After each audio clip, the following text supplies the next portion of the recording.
O avanço do constitucionalismo e sua compatibilização com a democracia deliberativa representam conquistas recentes e significativas em favor da humanidade. De acordo com Gunther Frankenberg, as constituições possuem dupla função: conferir autoridade a quem deverá decidir por todos de forma vinculante e integrar o corpo social a uma coletividade jurídico-político em que haja coordenação de ações com matiz identitária. Sendo assim, a Constituição como invenção social e expressão histórica não só pressupõe ideias de conflitos sociais, bem como pretende equilibrar controvérsias de distribuição de maneira autoritativa e integrativa. Nesse cenário, demandas e conflitos distributivistas foram incorporados pela gramática constitucional na medida em que se aposta na possível integração social por intermédio de uma ordem constitucional que reconhece certas controvérsias como essenciais e quais configurações de conflitos são por ela regulamentados. Sob outra perspectiva, temos visto uma pleiade de filósofos, politólogos,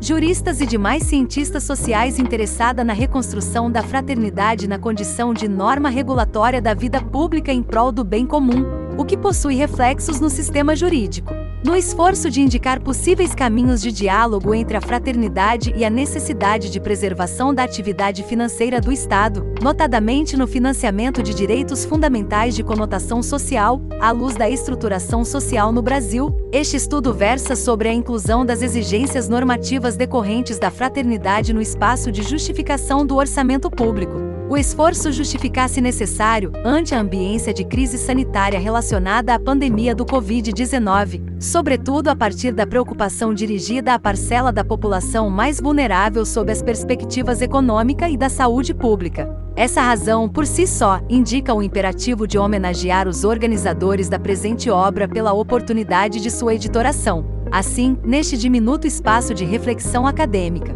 pretende-se lançar considerações gerais acerca das implicações políticas e jurídicas de assumir-se a fraternidade como ideal constitucional. Em seguida, pretende-se abordar a instituição jurídica do orçamento mínimo social depreendida da Constituição da República de 1988 e sua importância na tensão entre o ideal de liberdade no orçamento público com aptidão a gerar condições de ação aos governantes eleitos pelos ritos da democracia constitucional e a formulação pelo constitucionalismo brasileiro de garantias ao financiamento de direitos sociais por intermédio de vinculações orçamentárias em nível constitucional. Por fim, será perquerida a efetividade do princípio constitucional da fraternidade no âmbito do financiamento de direitos fundamentais de índole social, tendo em conta as dificuldades postas por situação de calamidade pública, atualmente vivenciada e decorrente de crise sanitária relacionada à pandemia do Covid-19.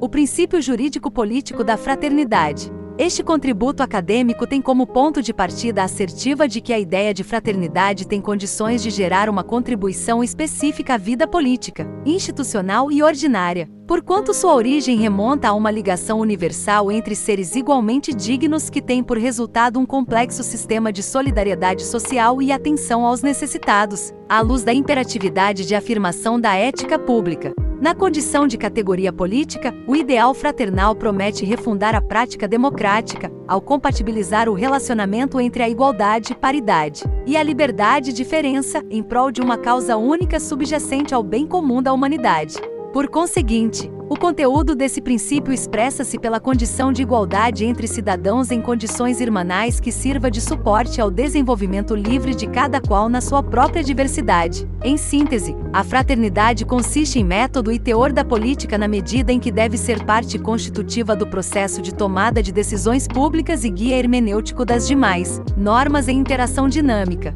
Por seu turno, no bojo do universo jurídico, a fraternidade também é parâmetro normativo de correção da conduta de sujeitos de direito, ou seja, consiste em categoria dotada de normatividade de caráter relacional com aptidão para regular a vida gregária e estabilizar as expectativas sociais no tocante às condutas humanas. Ante essa razão, o ideal fraternal assume centralidade nas operações de fundamentação, legitimação, identificação, qualificação e positivação de direitos fundamentais, na qualidade de condicionante normativo estrutural ao sistema jurídico. O conceito de fraternidade incidente sobre a ordem constitucional implica em valor normativo influente sobre o conteúdo, função e finalidade desta. De início, as condições sociológicas vinculantes ao poder constituinte decorrem de influxos valorativos cujo marco é a dignidade da pessoa humana, uma ideologia constitucional e uma função transformativa da estrutura social a que se rompe na transição de ordens jurídicas, como pôde se verificar na concepção de um constitucionalismo transformativo. Nesses termos, a fraternidade propõe vedações e limites materiais ao conteúdo da Constituição e à própria autodeterminação coletiva de um povo, sob a perspectiva do republicanismo, assim como formulações e arranjos sociais alternativos em prol de maior isonomia entre os cidadãos e de um bem-estar fraternalmente considerado.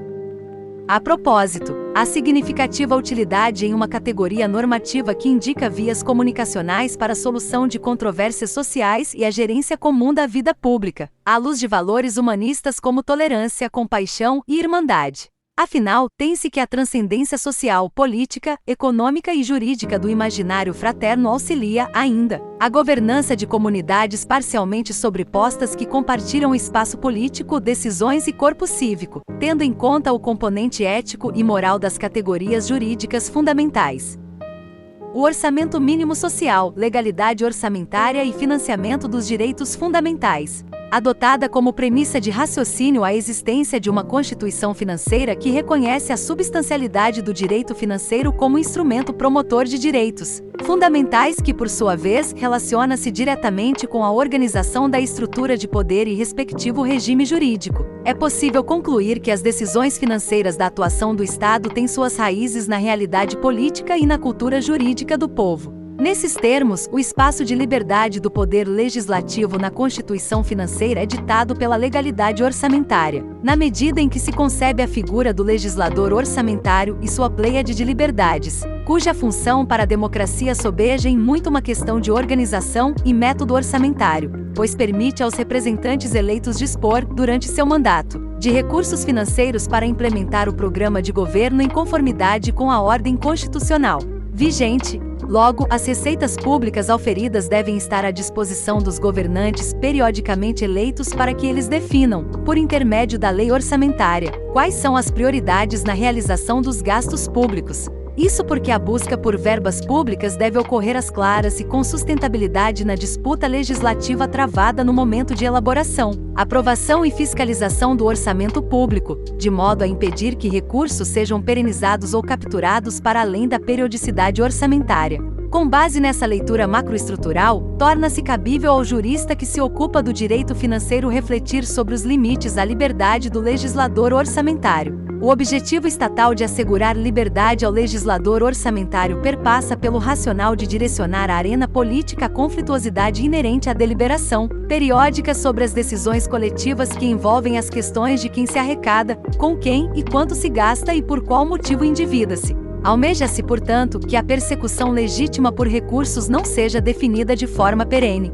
por intermédio de vinculações normativas, mas através do processo orçamentário no qual a disputa legislativa centra-se na escassez de recursos, apropriação do excedente econômico e reserva do financeiramente possível atinente à atividade financeira do Estado. Sendo assim, a situação fático-normativa do legislador orçamentário brasileiro distancia-se progressivamente do ideal de liberdade, porquanto tornam-se residuais no ciclo orçamentário as condições de possibilidade de implementação de programas de governos com inovações relevantes quanto às despesas discricionárias, tendo em conta a rigidez orçamentária.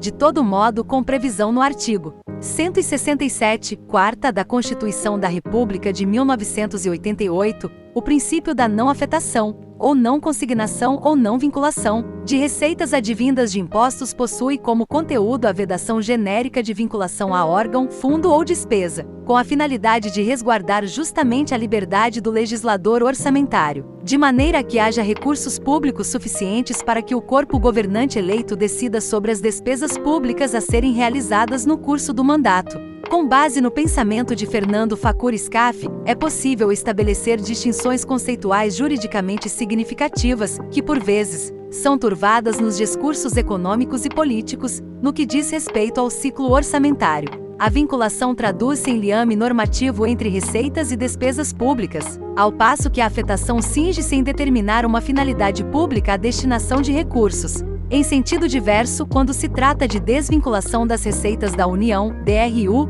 o conceito central é a referibilidade das contribuições sociais vertida na arrecadação de receitas criadas e condicionadas à realização de certas despesas públicas previamente fixadas e próprias do financiamento da Seguridade Social. Por fim, a problemática de flexibilidade do orçamento público reside na conceituação do gasto obrigatório na condição de dever normativo de realizar despesas, independentemente da existência de lastro nas receitas a elas vinculados. No entanto, o próprio Poder Constituinte excepcionou a norma-regra de não vinculação em decorrência da necessidade de garantir financeiramente a persecução de fins, valores e objetivos constitucionais igualmente relevantes. Diante da pluralidade de bens a serem protegidos, são distintas as prescrições excepcionais estabelecidas originariamente ou agregadas cumulativamente ao texto constitucional. Na própria dicção do inciso 4º do artigo 167 da Constituição, constata-se que gastos com manutenção e desenvolvimento do ensino e ações e serviços públicos de saúde ostentam afetação na ordem constitucional direcionada a todos os entes federativos, os denominados pisos setoriais para a efetivação dos direitos sociais. Esse dispositivo ainda garante que a repartição do produto da arrecadação via os fundos constitucionais de participação dos estados e municípios não se submete à regra da não afetação sob o fundamento de preservação do federalismo fiscal. Ademais, a solvência da dívida pública pode ser garantida por receitas advindas de impostos em operações de crédito por antecipação de receita orçamentária e empréstimos ou pagamento de débitos dos entes subnacionais ao governo federal. Enfim, após o advento da SC 42/2003, passou-se prever no indigitado inciso uma prioridade alocativa de recursos na administração tributária, veiculando interesses do Estado fiscal e da corporação de servidores encarregados dessa função estatal. Na redação originária da Constituição Federal, já se previa em seus 5 graus do artigo 218 ser facultado aos Estados e ao Distrito Federal vincular parcela de sua receita orçamentária a entidades públicas de fomento ao ensino e à pesquisa científica e tecnológica, o que abarca, por evidente, a arrecadação de impostos. Com base nessa experiência autorizativa e facultativa, a SC 42/2003 permitiu aos Estados e ao DF vincular 0,5% de sua receita tributária líquida a fundos públicos de fomento à cultura e a programas de apoio à inclusão e promoção social, desde que não direcionado ao serviço da dívida ou à realização de despesas correntes não vinculadas à área ou com pessoal e encargos sociais. Em outro escopo, a função pública de combate e erradicação da pobreza for contemplada com exceção à regra da não consignação, haja vista que por meio dos arts. 79 a 81 do ADCT criou-se Fundo Federal de Combate à Pobreza abastecido com adicional de 5% de IPI sobre produtos supérfluos, arrecadação do Imposto sobre Grandes Fortunas. No âmbito dos estados, municípios e DF, determinou-se a criação de fundos de combate à pobreza com esteio no adicional de 2% de ICMS e de 0,5% de ISS incidente sobre produtos supérfluos. Observa-se que o financiamento dos direitos fundamentais sociais são alvo de proteção constitucional por intermédio de algumas das vinculações constitucionais orçamentárias na condição de exceções da regra de não afetação.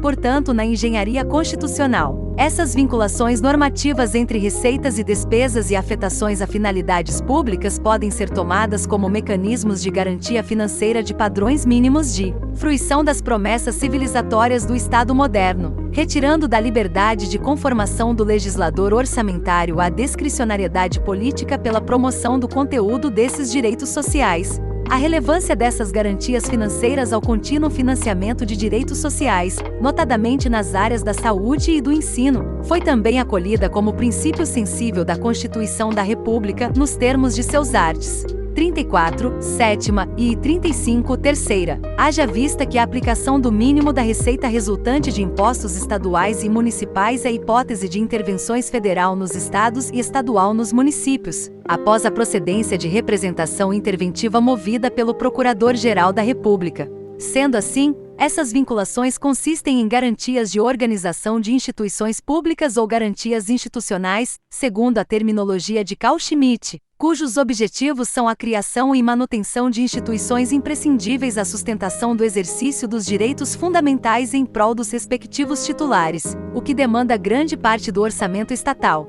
Na linha de institucionalização dos direitos fundamentais na organização política do Estado, Fernando Facur Scaff concebe a categoria do orçamento mínimo social, como comando constitucional direcionado ao legislador orçamentário para que este distribua recursos em prol da população mais marginalizada e economicamente hipossuficiente, mediante o financiamento de direitos sociais a partir de fontes previamente estabelecidas em nível constitucional. Com base no conceito de afetação, essa instituição é composta pelos recursos decorrentes dos pisos setoriais de saúde, artigo 198, 2 graus e 3º C/C 77 do ADCT, CRFB 88 e educação, artigo 212 CRFB 88, e pelos fundos de erradicação da pobreza, arts. 79 a 81, ADCT CRFB 88, e de amparo ao trabalhador, artigo 239, 1 graus e 3º, CRFB 88, este último atinente a 60% do PIS/PASEP, assim como as contribuições destinadas à promoção da Seguridade Social, artigo 195, CRFB 88, COFINS, CSLL e contribuições previdenciárias, e ao meio ambiente, artigo 177, 4 graus, CRFB 88, se de combustível. Nesse ponto, a tensão já explicitada entre a liberdade orçamentária gozada pelos governantes eleitos e a garantia financeira dos direitos fundamentais sociais torna-se objeto de preocupação institucional e acadêmica. Isso porque é possível conceber o orçamento mínimo social na qualidade de limitação material do poder constituinte reformador. Em síntese, verifica-se que essa categoria é uma cláusula pétrea ou, pelo menos, compõe um núcleo de intangibilidade da ordem constitucional, em consonância ao inciso 4º do 4 graus do artigo 60 da Constituição da República. Isso significa que essa garantia ultrapassa o discurso retórico de planos estatais, pois a prática de flexibilização orçamentária encontra nela claro limite jurídico. Igualmente, o poder constituinte autocontém-se, ao tomar de forma potencialmente irreversível, sem ruptura constitucional, decisão política de alocação permanente de recursos a uma determinada despesa pública. De acordo com Scaff, enfatiza-se dessa forma o caráter de cláusula pétrea constitucional das normas que estabelecem o vínculo orçamentário para o custeio dos direitos fundamentais sociais para a saúde, educação e redução da pobreza.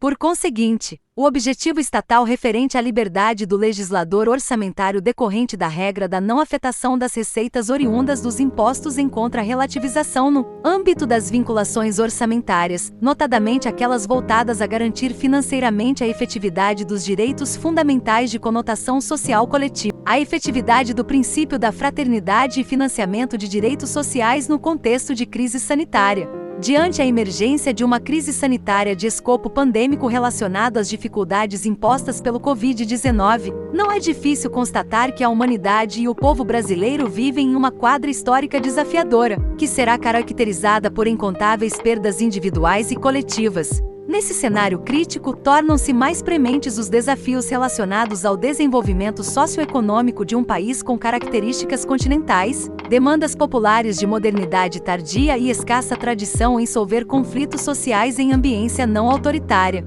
A despeito disso, o complexo equacionamento desses atributos foi enfrentado em processo constituinte cuja resultante é uma Constituição promulgada por uma Assembleia Nacional Constituinte, democraticamente eleita e que postula representar o povo. Ou seja, são em momentos de crise que o pacto constitucional é mais necessário como guia dos nossos valores e fins jurídico-políticos. Nesse sentido, torna-se imperativo aos juristas pensar em formulações e arranjos sociais alternativos em prol de maior isonomia entre os cidadãos e de um bem-estar fraternalmente considerado, a partir da lógica de direitos e respectivos custos. Diante das indagações acerca das condições de possibilidade e limites para a efetividade do princípio constitucional da fraternidade no escopo de fruição empírica de direitos fundamentais de índole social pela parcela da população mais carente de assistência estatal, as diretrizes decorrentes do imaginário fraterno fornecem saídas para se pensar a emergência. Por se tratar de componente indispensável no método e conteúdo do campo político, a fraternidade requer a viabilização da democracia constitucional pela equalização do binômio paridade-diferença relativo ao corpo cívico. Por isso, as soluções e os sacrifícios necessários para o enfrentamento da crise sanitária e os impactos desta na economia nacional devem levar em consideração o ideal fraterno no processo de tomadas de decisões. Sendo assim, a urgência e a complexidade dos desafios decorrentes de calamidade pública não justificam sacrifícios desproporcionais da participação política dos cidadãos na formação das escolhas públicas do Estado, a título de garantir maior eficiência ou resolutividade tendente a um paradigma tecnocrático, sob pena de não se atingir o grau de legitimidade esperado dos atos públicos em um Estado constitucional. Em suma, a transparência e a publicidade das situações sanitária e fiscal enfrentadas são fundamentais para levar informação ao povo e auxiliá-lo na coautoria, aceitação e cumprimento das medidas estatais. Além disso, a fraternidade exige que os agentes políticos, que deverão realizar uma série de escolhas trágicas relativas a recursos públicos, tenham em mente as iniquidades do sistema social brasileiro ainda não resolvidas pela atividade financeira do Estado, como a regressividade da matriz tributária focada no consumo e a transferência de renda desde os contribuintes em direção aos detentores de títulos públicos ocasionada pelo acréscimo do endividamento público, com esteio nas desigualdades sociais e regionais historicamente presentes no país. As categorias de capacidades contributiva e receptivas dos cidadãos são imprescindíveis nesse momento de crise, principalmente nas escolhas de prioridades alocativas de programas e recursos. Por outro lado, o princípio jurídico da fraternidade propõe um olhar prioritário à promoção da dignidade da pessoa humana em suas vertentes individual, social e ambiental, realizando-se as funções do Estado fiscal, no afã de transformarem-se as deficiências da estrutura social pelas categorias e instituições do constitucionalismo fraternal. As normas decorrentes desse imaginário implicam em vedações e limites materiais à ação governamental e à autodeterminação coletiva, no campo do financiamento dos direitos fundamentais de índole social. Isso significa que as escolhas públicas relacionadas aos sacrifícios coletivos inerentes à crise sanitária não podem esvaziar o conteúdo garantista do orçamento mínimo social. Por essa razão, é uma das prioridades constitucionais dos governantes manter a fruição de um patamar mínimo de segurança social aos hipossuficientes do ponto de vista econômico, à luz de programas e políticas públicas de caráter social e fiscal financeiro pensados para amenizar os efeitos de calamidade pública urgente e imprevisível. Nessa linha, compete ao Poder Judiciário e aos demais órgãos reputados essenciais para o sistema de justiça fiscalizar de forma colaborativa as reações das autoridades à crise, sob o fundamento de zelar pela efetividade dos direitos fundamentais e de manter rígida a organização política do Estado. Em suma, as balizas políticas e jurídicas decorrentes fraternidade devem ser observadas na problemática de manutenção e promoção dos direitos fundamentais, notadamente no que se refere a um orçamento mínimo social, em realidade sociopolítica desfavorável e pandêmica atualmente vivenciada. Considerações finais. Este contributo acadêmico versou sobre as potenciais influências do princípio da fraternidade na ambiência de crise sanitária relacionado à pandemia do Covid-19, sobretudo a partir de preocupação dirigida ao financiamento de direitos sociais, constitucionalmente previstos, garantidos e promovidos à parcela da população mais vulnerável sob as perspectivas econômica e da saúde pública. Por conta desse objetivo, perquiriu-se a ideia de fraternidade em suas dimensões política e jurídica, haja vista a utilidade do conceito em tempos de dificuldade generalizada a toda a humanidade, tendo em conta que a origem daquele remonta a uma ligação universal entre seres igualmente dignos, a qual tem por resultado um complexo sistema de solidariedade social e cuidado aos mais necessitados, à luz de uma ética pública. Em seguida, abordou-se a tensão entre o ideal de liberdade no orçamento público apto a permitir condições de ação aos governantes eleitos pelos ritos da democracia constitucional e a formulação pelo constitucionalismo brasileiro de garantias ao financiamento de direitos sociais, por intermédio de vinculações orçamentárias em nível constitucional. Conclui-se, a propósito, pela qualidade de limitação material do poder constituinte reformador representada pela instituição jurídica do orçamento mínimo social. Em síntese, com atenção ao equacionamento da liberdade orçamentária dos representantes eleitos que necessitam de recursos públicos para debelar a crise sanitária e seus consectários econômicos e das vinculações normativas que compõem o orçamento mínimo social na condição de conquista civilizatória do Estado e do povo brasileiro, demonstrou-se nesta investigação que os caminhos apontados pela fraternidade na qualidade de categoria jurídico-política são essenciais e produtivos para o presente momento de calamidade pública.